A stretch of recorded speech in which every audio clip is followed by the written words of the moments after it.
May I Mr. ask Chairman. the former President kung alam niyo po ba na kinasuhan po ni former Senator Trillanes sina Congressman Paulo Duterte, Attorney Mans Carpio for drug smuggling? Hindi ho. Pero kung totoong drug smuggling man sila, they should be prosecuted in court. And if convicted, they should serve sentence in jail. Hindi dahil, hindi ko pipigilan yan. Kung anak ko, kung totoo. Ngayon, yung narration dito hindi ko kilala itong taong to, forgot his name.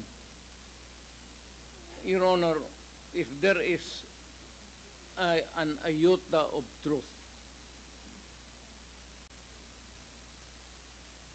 iota lang, baski konti lang, you can find out, may nilagay siya ng records.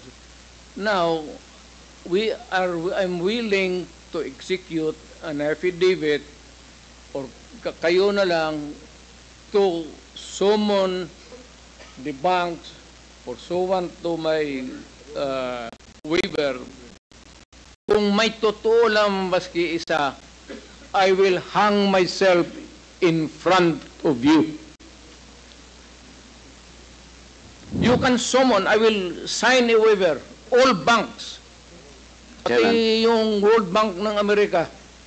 Kung may isang totoo lang nakiting, I will resign and I will ask my daughter to resign and everybody in the family. That is my guarantee. And I will hang myself.